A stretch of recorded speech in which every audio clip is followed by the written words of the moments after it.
அன்பின் வாழ்த்துக்கள். வானத்தையும் பூமியையும் படைத்த கர்த்தராலே நீங்கள் ஆசீர்வதிக்கப்பட்டவர்கள். கர்த்தர் நம்மை நினைத்திருக்கிறார், அவர் நம்மை ஆசீர்வதிப்பார். இந்த நாளிலும் ஒரு வித்தியாசமான தலைப்பின் கீழாக உங்களை சந்திப்பதிலே மிகுந்த மகிழ்ச்சி அடைகிறேன். Nature as a second Bible என்று சொல்லி ஒருவர் கூறுகிறார். ஒருவேளை இதனுடைய அடிப்படையிலே நாம் இன்றைய தியானத்தை நாம் எடுத்துக்கொள்ளப் போகிறோம். அதாவது அவர் என்ன சொல்ல வருகிறார் என்றால், இயற்கை என்பது ஒரு இரண்டாவது பைபிளை போன்றது. பைபிளுக்கு ஈக்குவலாக எதுவுமே கிடையாது, அதை ஈக்குவல் படுத்தவே முடியாது. அதில் உள்ள வார்த்தைகள் ஆண்டவர் பரிசுத்த ஆவியினாலே ஏவப்பட்ட மனிதர்களின் மூலமாக எழுதி வைத்திருக்கிறார். அப்படி என்றால் ஆண்டவருடைய வார்த்தை என்று சொல்லி நாம் அதை நம்பி அதை நாம் பயன்படுத்தி அல்லது அதை ப்ராக்டிஸ் பண்ணுகிறவர்களாக, நம்முடைய வாழ்க்கையில் அபியாசம் பண்ணுகிறவர்களாக நாம் இருக்கிறோம். Nature as a second Bible. ஏன் அவர் அதை சொல்லுகிறார் என்று சொல்லி நம்ம பார்த்தோம் அப்படின்னு சொன்னால், ஆதியாகமத்தில் தெளிவாக சொல்லப்பட்டிருக்கிறது. 2வது அதிகாரம் 4 to 15 வசனங்கள் நீங்கள் வாசித்து பார்த்தீங்கன்னா, முதல் நாளில் ஆண்டவர் வெளிச்சத்தை படைக்கிறார். முதல் நாளில் 7 நாட்களுக்குள்ளாக 6 நாட்களில் படைத்து 7வது நாட்டிலே ஓய்ந்திருந்தார் என்று சொல்லி வேதவசனம் தெளிவாக சொல்கிறது. அவர் படைப்பதற்கு முன்பாக இருள் இருந்தது. இருள் உலகம் முழுவதுமாக இருள் சூழ்ந்திருந்தது என்று சொல்லி வேதவசனம் சொல்கிறது. அப்படி என்றால் முதலாவது நாளிலே வெளிச்சம் உண்டாக கடவுது அப்படின்னார். அப்போ இருளுக்கும் வெளிச்சத்துக்கு இடையில ஒரு பிரிவை உண்டு பண்ணுறாரு. அடுத்து பார்த்தீங்க அப்படின்னு சொன்னால் ஆகாய விரிவு உண்டாக கடவுது அப்படின்னாரு 2வது நாளில். 3வது நாளில் பார்த்தீங்கன்னா வெட்டாந்தரை. எல்லா இடத்துலையும் தண்ணி இருக்குது, ஆனால் தண்ணி ஒரு பக்கமாக ஒதுங்கவும் வெட்டாந்தரை காணப்பட கடவுது என்று சொல்லி அவர் வெட்டாந்தரையை உருவாக்கி அதில் பயிர்களை உண்டு பண்ணுகிறார்.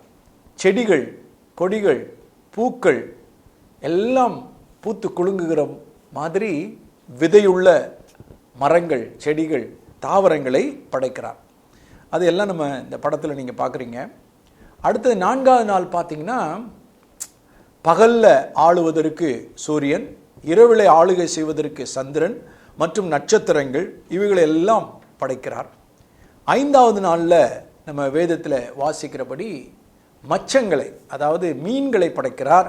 அதே அந்த தண்ணீரிலிருந்து பறவைகளை உண்டு பண்ணுகிறார். இது எல்லாம் அவருடைய வல்லமையை காட்டுகிறது. அவருடைய வல்லமையினாலே மிகவும் அருமையாக நேர்த்தியாக மீன்களையும் பறவைகளையும் அந்த 5வது நாளில் படைக்கிறார். 6வது நாளில் மிருகங்களை படைக்கிறாரு. அந்த விலங்குகளை, நாட்டு மிருகங்கள், காட்டு மிருகங்கள், இது எல்லாம் படைத்து அதோடு சேர்ந்து தான் மனிதனையும் படைக்கிறார் அதே நாளில். ஒருவேளை அதனால தான் என்னமோ இப்போது சயின்டிஸ்ட் என்ன சொல்கிறாங்க, மனிதனும் ஒரு விலங்கு தான், அவன் பாலூட்டி வகையை சார்ந்தவன், அந்த மிருகங்கள் எப்படி பாலூட்டி வகையில் இருக்குதோ அதை சார்ந்தவன் என்று சொல்லி சொல்லுகிறார்கள்.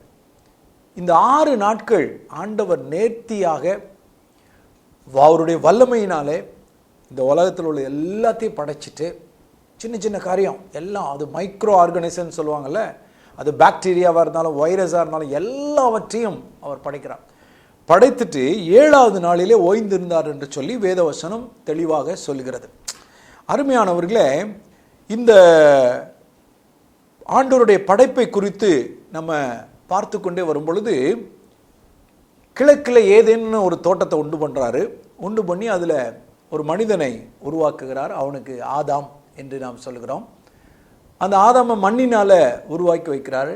அவன் அந்த ஏதேன் தோட்டத்தில் அழகாக அங்கே கூட இருக்கிற மிருகங்களோடு கூட ரொம்ப ஜாலியாக இருக்கிறான்.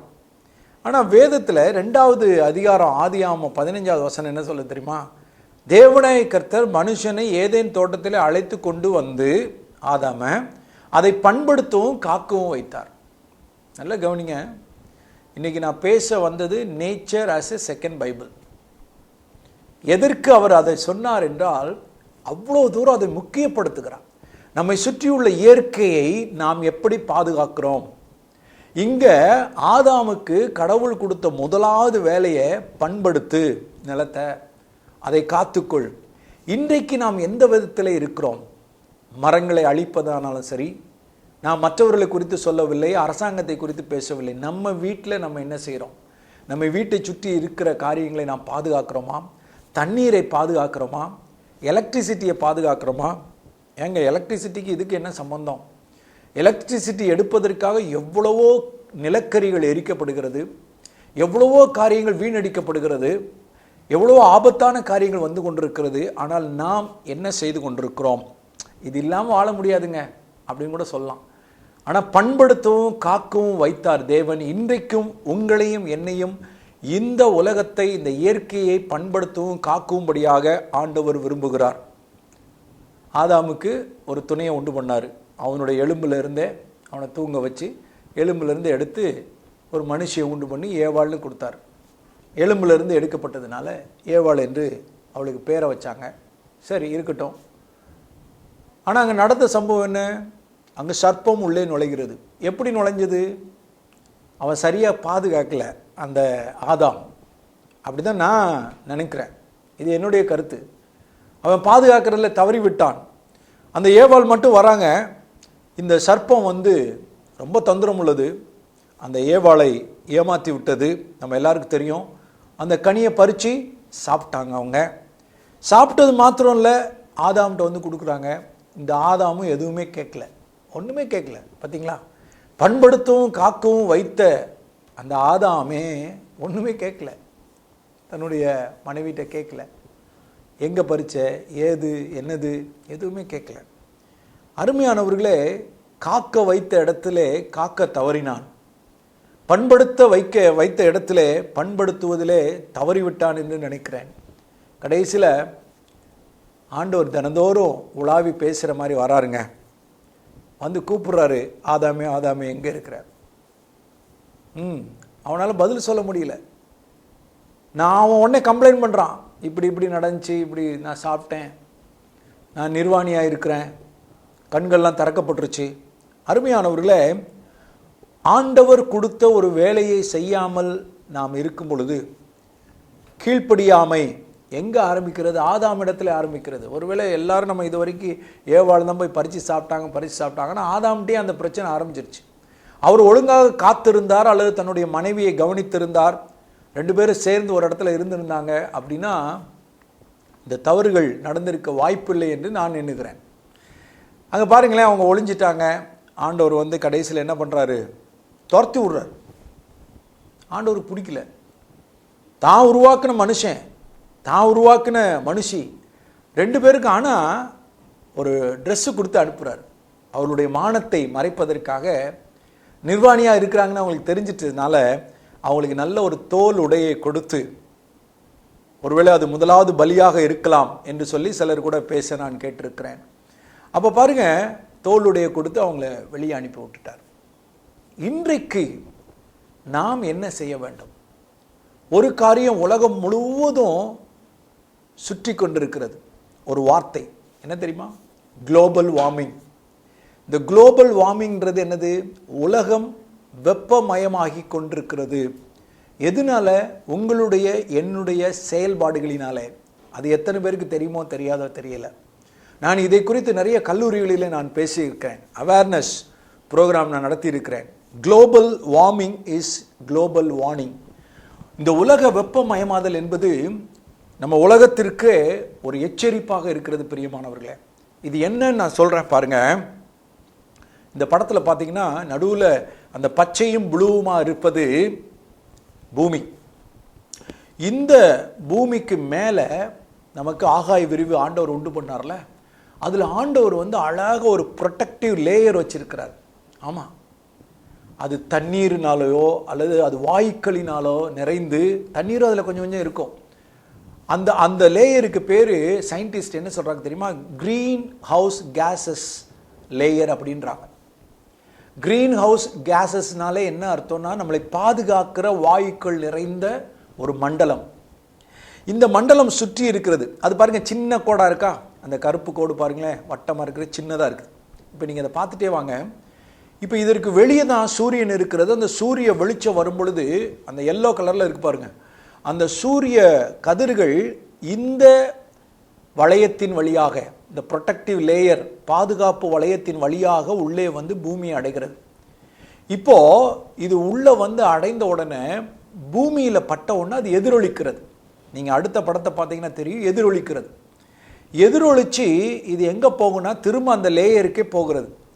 இந்த லேயர் என்ன செய்யுமா, அந்த வெப்பத்தை ஈர்த்து கொள்ளுமா, ரைட்டுங்களா? அந்த வெப்பத்தை ஈர்த்து கொண்டு திரும்ப அது சிதறடிக்க ஆரம்பிக்கிறது அந்த வெப்பத்தை.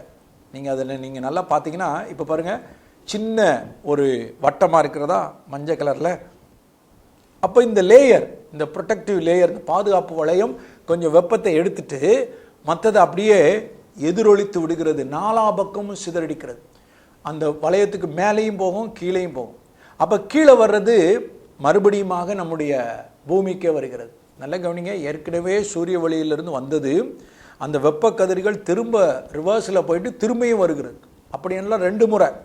முதல்ல வந்தது வெப்பம், இப்போ மறுபடியுமாக வருகிறது. இப்போ நம்ம கவனிக்க வேண்டியது என்னென்னா, இந்த லேயர், இந்த ப்ரொடெக்டிவ் லேயர் சிறுசாக இருக்கிற வரைக்கும் நமக்கு கொஞ்சம் வெப்பம் வந்துட்டே இருக்கும், ரைட்டுங்களா? அதில் நான் சொன்ன மாதிரி அதில் தேவையான வாயுக்கள்லாம் கடவுளே அமைத்து வைத்திருக்கிறார். அருமையானவர்களே, உங்களுக்கு நான் இதை சுருக்கமாக சொல்கிறேன், ரொம்ப விளக்கமாக சொன்னால் நேரம் பத்தாது. இப்போ பாருங்கள், இந்த வளையம் என்ன செய்கிறது தெரியுமா, நம்மளுடைய செயல்பாடுகளினாலே பெருசாகுதான். ஆமாம், எப்படி?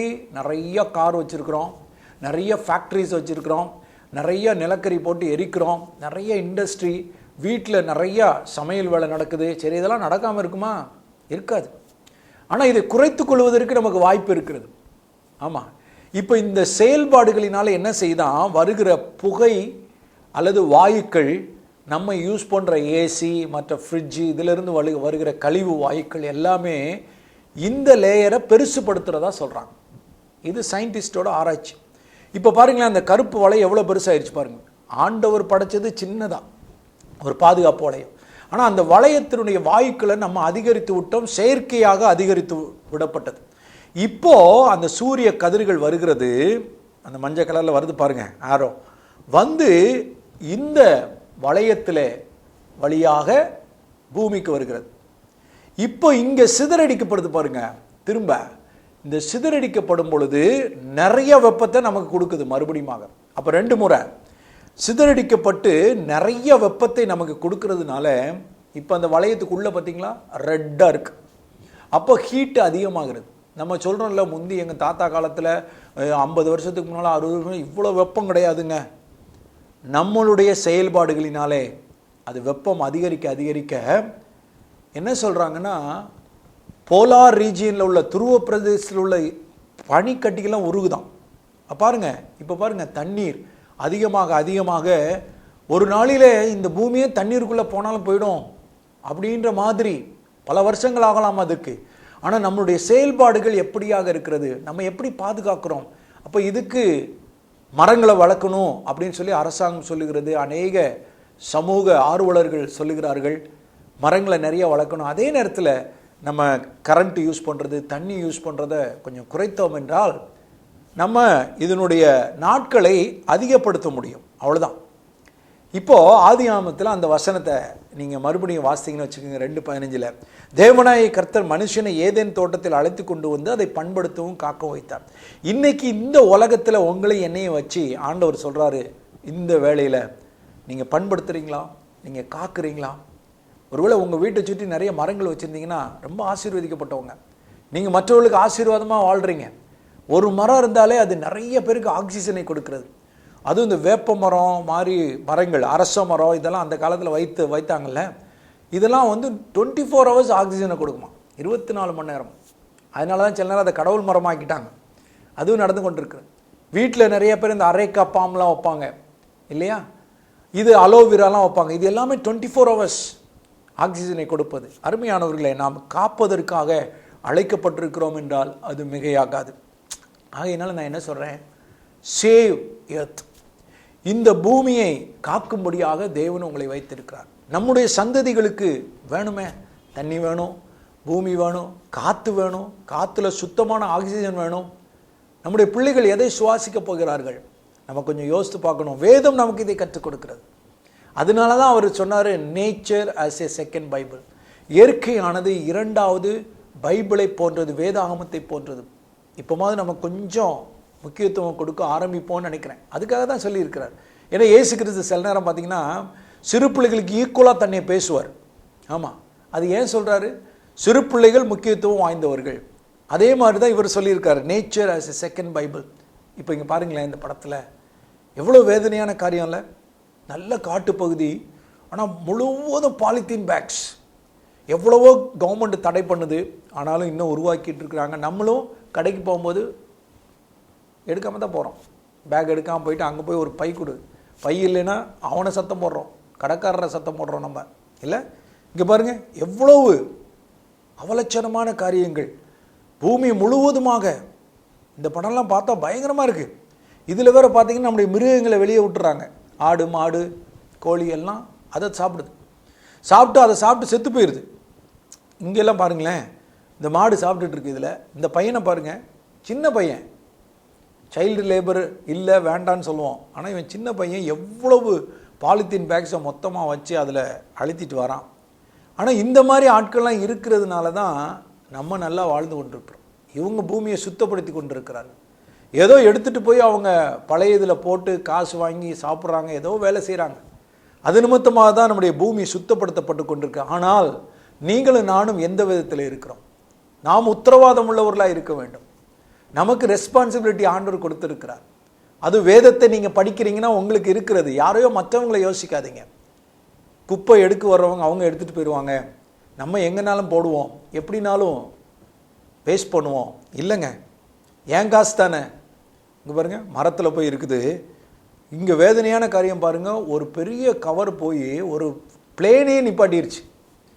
அந்த டர்பன் அப்படின்னு சொல்லுவாங்க, அந்த என்ஜின் அதில் போய் மாட்டி பிளேனை மேலே எழும்ப விடாமல் ஆக்கிருச்சு. இப்படிப்பட்ட சூழ்நிலையில் இன்றைக்கி உலகம் முழுவதும் இதை குறித்து ஒரு கன்சர்ன் வந்து கொண்டிருக்கிறது.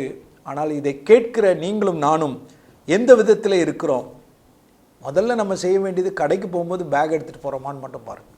அதுக்குன்னு ஒரு பேக் வச்சுருக்கோமா, ஒரு கூடை வச்சுருக்கிறோமா, ஒரு துணிப்பை வைத்திருக்கிறோமா? இதையெல்லாம் நாம் செய்யும்போது நான் செஞ்சு என்னங்க ஆக போகுது அப்படின்னு தான் நீங்கள் நிறைய பேர் நினைக்கிறோம். நீங்கள் செய்யுங்க, நீங்கள் பார்க்குற நீங்கள் செய்யுங்க போதும். இதை பார்த்து கொண்டிருக்கிற ஒரு 1000 பேர் பார்க்குறீங்களா, அந்த 1000 பேர் செய்யுங்க, உலகத்தில் பெரிய மாற்றம் உண்டாகும். நம்ம மற்றவங்களே சொல்லி கொண்டிருக்கிறோம். ஒருத்தர் என்ன சொன்னார் தெரியுமா? நம்ம எதுக்குங்க செய்யணும், கவர்மெண்ட்டே பார்த்து அதை மூட வேண்டியதானே. அவங்க மூட தான் செய்கிறாங்க. அதை செய்கிறவங்க எப்படியோ செய்கிறாங்க, இம்போர்ட் பண்ணுறாங்க, ஏதோ ஒரு விதத்தில் வந்து கொண்டிருக்கிறது. நான் மற்றவர்களை சொல்லாதபடிக்கு நான் ஆண்டவர் என்னை அழைத்திருக்கிறார், இந்த உலகத்தை பண்படுத்தணும், காக்கவும் என்னை அழைத்திருக்கிறார் என்று சொல்லி எண்ணம் வரும் பொழுது இப்படிப்பட்ட காரியங்கள் நடக்கவே நடக்காது. பிளாஸ்டிக் பாட்டில்ஸ் யூஸ் பண்ணுறோம், பிளாஸ்டிக் கவர்ஸ் யூஸ் பண்ணுறோம். இங்கே பாருங்களேன், மீனுங்கள்லாம் செத்து ஒதுங்குகிறது. நிறைய பாய்சன் இதெல்லாம் பாருங்கள், வெளிநாடுகளில் இப்படி போட்டு நிப்பாட்டி வைக்கிறாங்க. அந்த கடலுக்கு போய் சேர்கிற இடத்துல அப்படியே ஒரு பிளாஸ்டிக்கில் ஒரு ஃபென்ஸ் மாதிரி போட்டு வைக்கிறாங்க. எவ்வளவு பாட்டில்ஸ், எவ்வளவு பேப்பர்ஸ், அப்புறம் அதை அழுறாங்கங்க. டன்னு கணக்கில் இருக்குன்றாங்க, டன்னு கணக்கில். சில பசிபிக் பெருங்கடல்லாம் போனோம்னா பெரிய தீவு மாதிரி இருக்குது அந்த பிளாஸ்டிக் பேக்ஸும் பாட்டில்ஸும் அப்படின்னு செய்திகளில் நாம் பார்க்குறோம். இந்த ஆமை பார்த்திங்களா, கழுத்தில் மாட்டிக்கிச்சு. இந்த ஆமைக்கு பாருங்கள், வயிற்றில் மாட்டிக்கிடுச்சு. இது கொஞ்ச நேரத்தில் செத்து போயிடும், அவ்வளோதான். எத்தனை மிருகங்கள் அழிகிறது, எத்தனை இயற்கை அழிந்து கொண்டிருக்கிறது. நாம் என்ன செய்கிறோம்? இதெல்லாம் பெரிய பெரிய ஷீட்ஸு. இங்கே பாருங்கள், பயங்கரமான ஷீட்ஸ். இதெல்லாம் நான் நெட்டில் இருந்து இந்த படங்களெல்லாம் எடுத்தேன். பல இடங்களில் பலவிதமான அழிவுகள். உங்களுக்கு தெரியுமா, ஞாபகம் இருக்கான்னு தெரியல. 2005 நான் மும்பையில் ஊழியம் செய்து கொண்டிருக்கிறேன். இப்படி வெள்ளம், ஆட்டோக்குள்ளே தண்ணி ஏறுது, பஸ்ஸில் தண்ணி ஏறுது, ரயில்வே ஸ்டேஷனில் தண்ணி. இதில் பாருங்கள், கடைகளுக்குள்ளே தண்ணீர். நானும் அந்த நேரத்தில் குர்லா ஸ்டேஷனில் மாட்டிக்கொண்டேன். மும்பையில் இருக்கிறவங்களுக்கு தெரியும். மேலே போய் நிற்கிறேன் நான். ஏன், தண்ணி ஏறிக்கிட்டே இருக்குது, ட்ரெயினுக்குள்ளே தண்ணி. மேலே பிளாட்ஃபார்மில் மேலே போட்டிருப்பாங்கள்ல, அந்த பிரிட்ஜில் போய் ஏறி நிற்கிறேன். அப்புறம் கொஞ்சம் நேரம் கழித்து தண்ணி இறங்கின பிறகு கீழே வந்து எப்படியோ அன்றைக்கு வீட்டுக்கு வந்து சேர்ந்தாச்சு. பல கிலோமீட்டர் அங்கேருந்து வரணும். சில இடங்களில் ட்ரெயினே ஓடலை. இங்கே பாருங்கள், இது கல்யாண் ஜங்ஷன் அந்த ஸ்டேஷன், அந்த படம். ட்ரெயினுக்குள்ளே தண்ணியை பாருங்கள், ட்ரெயின் ஓட முடியாது, கார்கள் அடித்து செல்லப்பட்டது. மும்பையில் நடந்தது. ராத்திரி பூரா சிலர் பஸ்ஸு மேலேயே நின்று கொண்டிருந்தார்கள். நீங்கள் படத்தில் பார்க்குறது அதுதான். பஸ்ஸு மேலேயே நின்று கொண்டிருந்த ராத்திரி முழுவதும், தண்ணீர் வத்துற வரைக்கும் கீழே வர முடியாது. இது காரணம் என்ன சொன்னாங்க தெரியுமா? ஒன்று வந்து கடலுடைய தண்ணி வெளி வாங்கி விட்டது, உள் வாங்கவில்லை அப்படின்னாங்க. ஆனால் மெயின் ரீசன் இந்த பிளாஸ்டிக் பேக்ஸ். இந்த பிளாஸ்டிக் பொருள்கள் எல்லாம் போய் அந்த தண்ணி போகிற இடத்துல அடைத்து கொண்டது. ஏன்னா அதில் உள்ள தண்ணி பூரா கடலில் தான் போய் சேரும். நிறைய இடங்களிலே அடைத்து கொண்டதுனாலே வந்த ஒரு பெரிய விளைவு என்னென்னா, அநேக மக்கள் உயிரிழந்து விட்டார்கள். பார்த்தீங்களா? கொஞ்சம் நம்ம யோசிக்கணும். அதற்கு நானும் காரணமாக இருந்திருப்பேனே. நம்ம போட்ட ஒரு பேகு, அந்த பேகு தான் கரெக்டாக போய் அடைச்சிருந்துச்சுன்னா என்ன பண்ணுவீங்க? கொஞ்சம் யோசிக்கணும். நம்ம ஒருவேளை இதை கேட்குற நாம் மனம் திரும்பணும். இந்த காரியத்திலையும் எத்தனையோ காரியங்கள் உண்டு, ஆனால் இது ரொம்ப முக்கியமான காரியங்க. நம்ம வருங்கால சந்ததிக்காக இந்த பூமியை நம்ம விட்டுட்டு போகணுமே.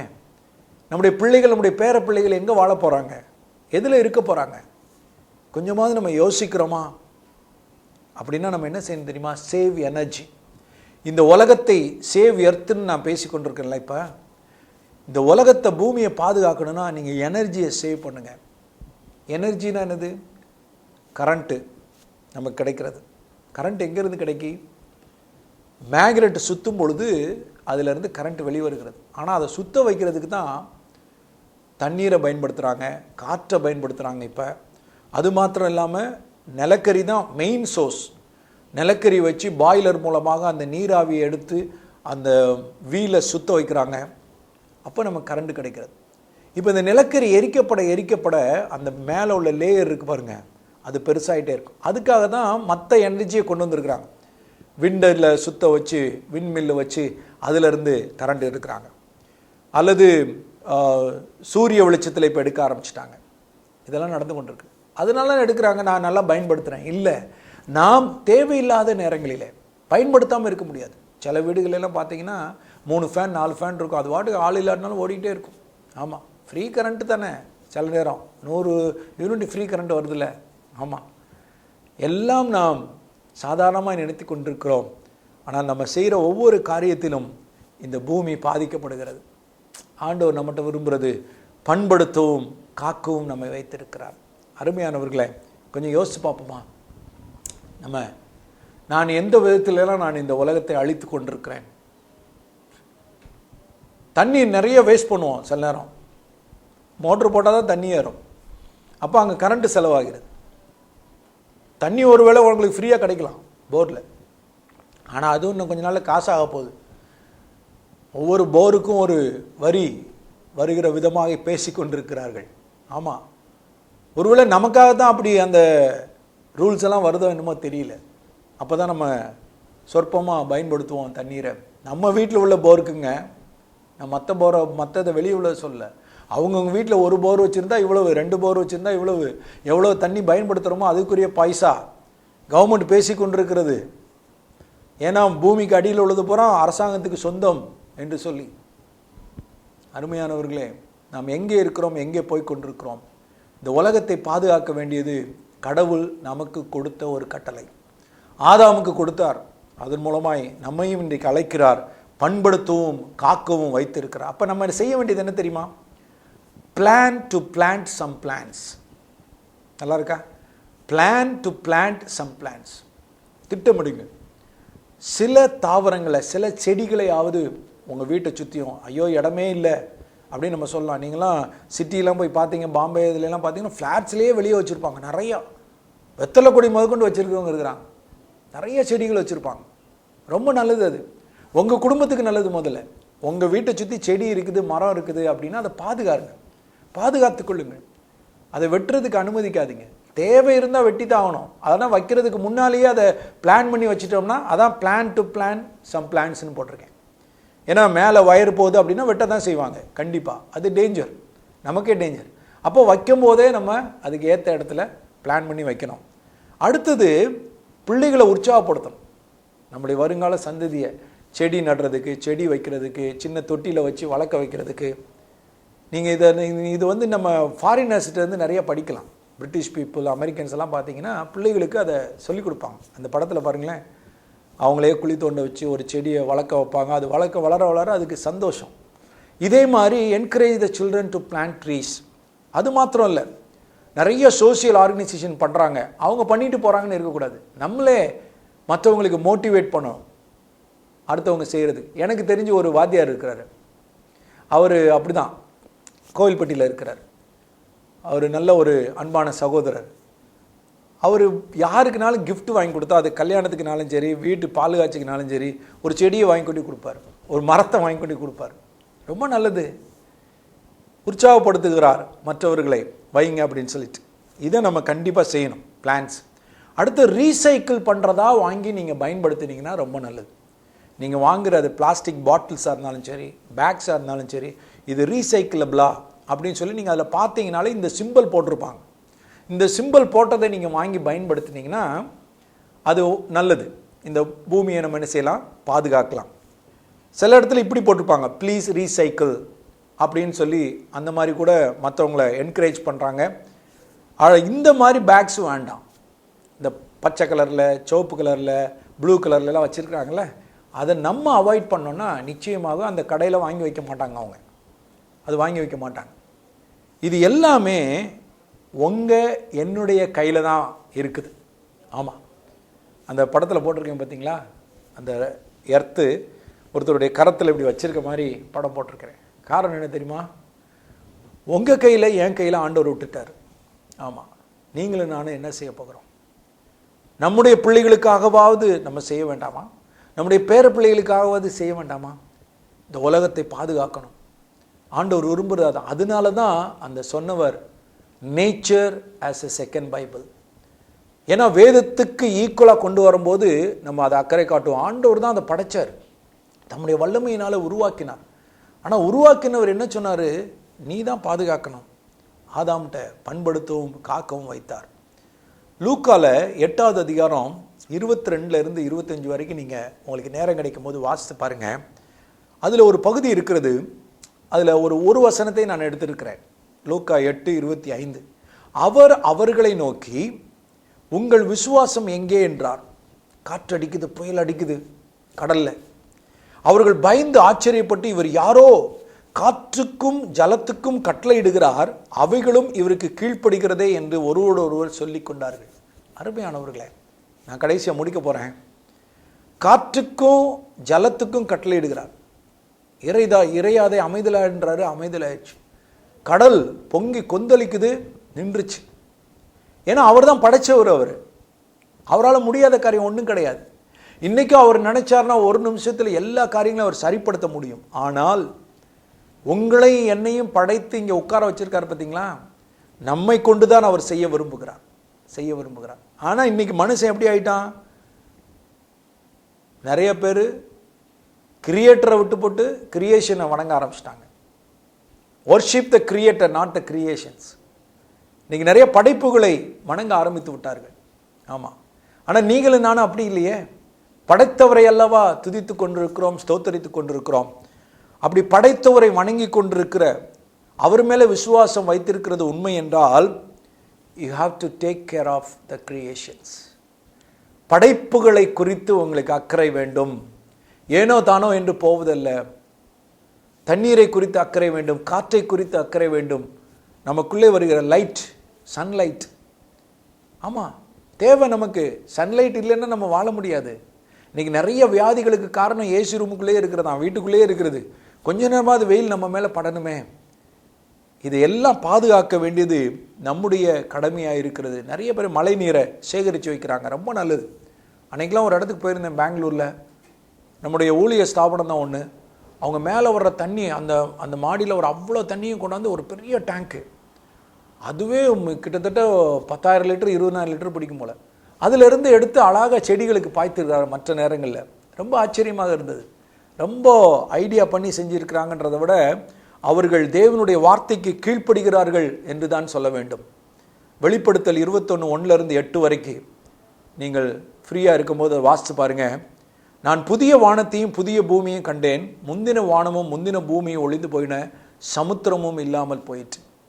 இது ஆண்டவர் இந்த உலகத்தில் வந்து 2வது முறையாக வந்து புதிய வானத்தை புதிய பூமியை உருவாக்கி நம்மை ஆளுகை செய்கிறவராய் இருக்கிறார். பிரியமானவர்களே, அவர்களும் அவருடைய ஜனங்களாய் இருப்பார்கள். தேவன் தாமே அவர்களோடு இருந்து அவருடைய தேவனாய் இருப்பார். ஜெயம் கொள்ளுகிறவன் எல்லாவற்றையும் சுதந்திரித்துக் கொள்ளுவான், நான் அவன் தேவனாய் இருப்பேன்றார். அப்போ ஜெயம் கொள்ளுகிறவன்ற போது நீங்கள் யோசித்து கொள்ள வேண்டும். எல்லாவற்றிலும் நம்ம ஜெயம் கொள்ள வேண்டும். இயற்கையை பற்றியே நான் பேசி கொண்டிருந்தேன். ஆனால் நம்மிடத்தில் இருக்கிற கீழ்ப்படியாமை, நம்மிடத்தில் இருக்கிற எரிச்சல், நம்மிடத்தில் இருக்கிற எதிர்த்து பேசுதல், நம்மிடத்தில் இருக்கிற தீய நோக்கம், கோபம், இச்சை, சண்டைகள், அடுத்து தேவையில்லாத காரியங்கள், புகைப்பிடித்தல் அல்லது மது அருந்துதல், குடியை கெடுக்கும்னு போட்டிருக்கு, போதைப் பொருட்களை ஏற்றுக்கொள்ளுதல், கொலைவெறி, சைபர் கிரைம்ஸ்ன்றாங்க, இன்டர்நெட் மூலமாக நிறையா. அடுத்தது கீழ்ப்படியாமை, பிள்ளைகள் ஒருத்தரை ஒருத்தர் தேவையில்லாமல் தேவையற்ற காரியங்களை செய்து கொள்வது. பரலோகம்தான் நமக்கு முக்கியங்க. இவை எல்லாவற்றையும் விட்டு நம்ம வெளியே வர வேண்டும் என்று சொல்லி தேவன் விரும்புகிறார். நரகமா பரலோகமா உங்கள் கையில் தான் இருக்கு, உங்கள் கையில் தான் இருக்கு. ஒருவேளை நான் ஆரம்பித்தது இயற்கையை குறித்து ஆரம்பித்தேன். ஆனால் முடியும் பொழுது ஆண்டவர் என்னுடைய இருதயத்தை எப்படி பார்க்கிறார், எப்படி நான் இருக்க வேண்டும், நிச்சயமாகவே நான் கீழ்ப்படிந்தே ஆக வேண்டும். சங்கீதம் 19 நம்ம வாசிக்கிறோம், வானங்கள் தேவனுடைய மகிமையை வெளிப்படுத்துகிறது, ஆகாய விரிவு அவருடைய கரங்களின் கிரியை அறிவிக்கிறது. அப்படி என்றால் அதை பாதுகாக்க வேண்டியது நம்முடைய கடமை தாங்க. அதே 19 அதிகாரம் 7-11 வரைக்கும் வாசித்தீங்கன்னா, குறைவற்றது, ஆத்துமாவை உயிர்ப்பிக்கிறது, பேதையை ஞானியாக்கும், இருதயத்தை சந்தோஷிப்பிக்கும், கண்களை தெளிவிக்கும். அன்றியும் அவைகளால் உமது அடியேன் எச்சரிக்கப்படுகிறேன், அவைகளை கை கொள்ளுகிறதால் மிகுந்த பலன் உண்டு. அப்படி என்றால் இயற்கையை நேசிப்போம், நேசிக்கிறது மாத்திரம் இல்லை, இயற்கையை பாதுகாப்போம், நம்முடைய இருதயத்தையும் பாதுகாப்போம். ஆண்டவர் நிச்சயமாகவே இந்த வசனங்களின் மூலமாய் நம்மை ஆசீர்வதிப்பாராக. Thank you. God bless you. School of children ministry சிறுவர் ஊழிய பயிற்சி பள்ளி ஜூன் 2023 முதல் நெல்லையில் ஆரம்பம். முதலில் பதிவு செய்யும் 50 நபர்கள் மட்டும் பயிற்சியில் சேர்க்கப்படுவார்கள். செய்முறை பயிற்சி வகுப்புகளும் உண்டு. பயிற்சி நாள் ஒவ்வொரு மாதமும் 2வது சனிக்கிழமை. நேரம் மதியம் 2:30 முதல் மாலை 6 மணி வரை. வயது வரம்பு இல்லை. சிறுவர் ஊழியம் செய்ய வாஞ்சியுள்ள எவரும் பங்கு பெறலாம். இடம் மகிமையின் தேவாலயம், 48C6 Xavier colony, grace hall எதிர்ப்புறம், புதிய பேருந்து நிலையம் அருகில், திருநெல்வேலி. 10 மாதங்கள், அதாவது 10 வகுப்புகள் முடிப்பவர்களுக்கு அவரவர் புகைப்படத்துடன் கூடிய சான்றிதழ் வழங்கப்படும். பல ஆண்டுகள் சிறுவர் ஊழியத்தில் அனுபவம் பெற்ற, வித்தியாசமான தாளந்துகள், திறமைகள் பெற்ற ஊழியர்களால் வகுப்புகள் நடத்தப்படும். மேலும் தொடர்புக்கு சகோதரர் JAD சாமுவேல் 9600741932 மற்றும் செல்வின் சாமுவேல் 9443871875. ஒவ்வொரு நாளும் பயிற்சி கட்டணம் ரூபாய் 100 மட்டுமே.